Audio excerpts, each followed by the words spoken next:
built communities, and kept the light of faith burning in our hearts. Your mission is a shining example of love in action, silently reminding the world that faith, simplicity, humility, and service still matter. Your dedication has given face to Christ's compassion. Growing up as a kid, we looked at you in the parish and at school as supermen and women, teaching us catechism, disciplining us with firm affection, and carrying in your magically deep pockets and bags an inexhaustible supply of rare candies, bright rosaries, colorful medals, and bookmarks and extraordinary greeting cards which were not available anywhere else. Today, as youth and adults, we look at you as our role models, inspiring us to lead a good Christian life, to see faith not just as something personal, but as something to be lived out through service and community. I was fortunate to have studied in Loreto School here. So throughout my life, I have been molded very especially by two congregations. If I may mention, it is the Loreto Sisters and the Clooney Sisters. So I am ever grateful to them. If I am standing here and sharing my experiences with you, the confidence no doubt has come from the sisters who molded me right from kindergarten through college and as a professional right now. We have encountered priests and religious going out of their way to serve the people. Rain or shine, day or night, you have been available for us, for answering sick calls, hospital visits, even giving us counseling. If I may cite a few examples, as Father mentioned, I come from a quasi-parish in Zion, a tea garden around 24 kilometers from Darjeeling. The MC Sisters have been coming every weekend since I remember, and they have been playing an integral part in faith formation in a village like ours. Their house visits are something that we look forward to in their own quiet ways. They spread so much joy. Another example I would give you is a couple of weeks back on 4th October, Darjeeling suffered multiple landslides and road blockades. Giza Hill was not spared either. But the next day being a Sunday, we were scared that somehow Father wouldn't reach Giza Hill. Yet, Falanzi, he reached the parish, braving the rains and multiple road blockades due to landslides, including the collapse of the main bridge connecting us. And when asked, I heard from the catechist that he came during the landslide day himself.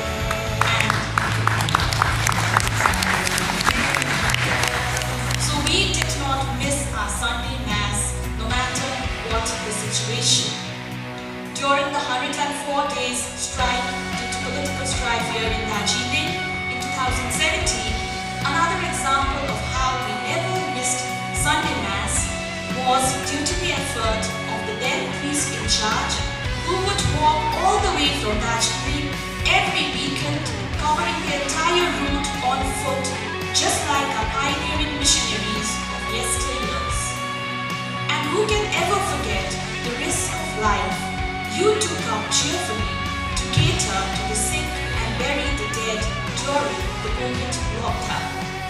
And I must say that our schools were the first to start online classes during the COVID lockdown, not just catering to the academics, but also online activities for the well-being of students, parents, and teachers alike.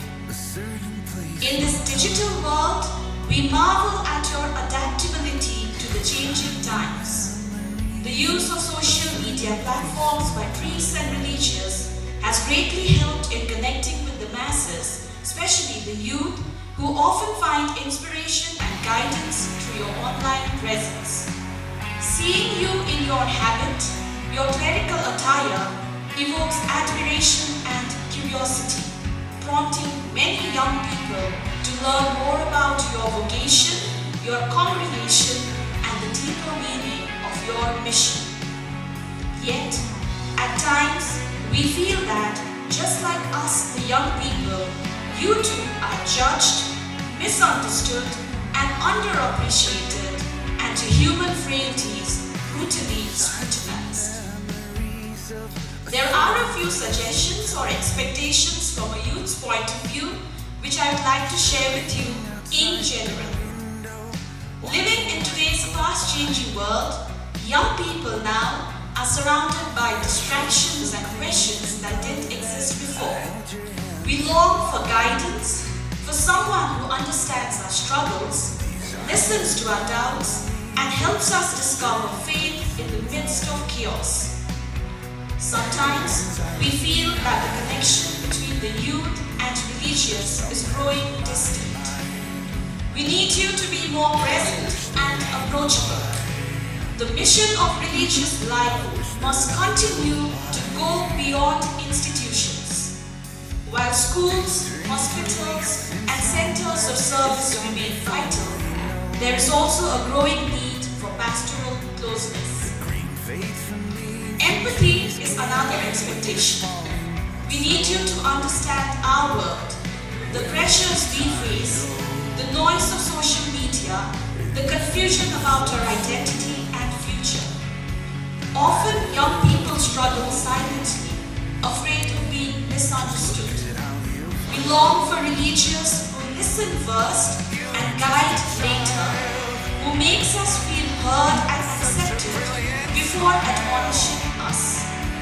Empathy builds trust, trust dispels fear, and opens hearts to faith. Along with empathy come humanity and humility. Sometimes we put our priests and religious on such a high pedestal that we forget we are human too. And sometimes they forget it as well. But it is in being human, gentle, and real that one becomes most Christ-like. Religious life at its heart is about service, not power, position, or prestige. When priests and religious lead with humility, they become approachable and inspiring. But when they carry a holier-than-thou attitude, it creates distance. The youth today are drawn to authenticity, not rigid authority. We respect and admire those who do not see themselves as above others and is willing to learn even from the young. A humble openness to dialogue can make religious life more relevant and dynamic in today's world. One of the strongest desires we have as young people is for our religions to be approachable, especially when you serve in administrative roles. We hope to find in you not someone to be feared, but someone whose very demeanor draws us closer to God. Sometimes we see some of them too distant or too formal, and that makes it hard for us to open up. Faith grows not just through preaching, but through building relationships. We also know that religious life continues to radiate joy. The most powerful witness today is not in words, but in the genuine happiness of those who have given their lives to God. When we see religious serving cheerfully, we are reminded that holiness is lived in small, loving acts. At the same time, we understand that religious life isn't easy. There are fewer vocations, increasing responsibilities, and a world that often overlooks spiritual values. But it is precisely now that your witness matters most. Your example can remind us that holiness is still possible, that faith is still relevant, and that service still gives meaning.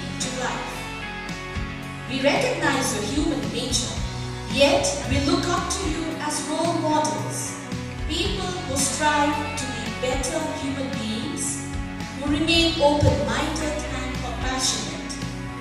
We hope you are not distant from the world beyond your community, but rather that you allow us to walk with you, that you trust us and help us build bridges, not walls, shining like lighthouses that guide us safely home towards faith, love and purpose.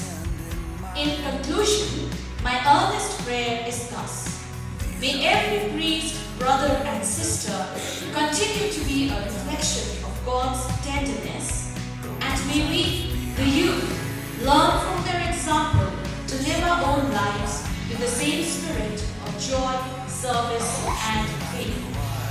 I would like to share a line from my personal saint, Mother Teresa, as a little takeaway gift for you, which I hope will be a constant reminder once you go back from here too.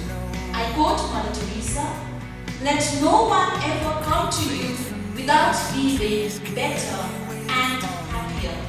I repeat, let no one ever come to you without leaving better and happier. Thank you. Thank you very much.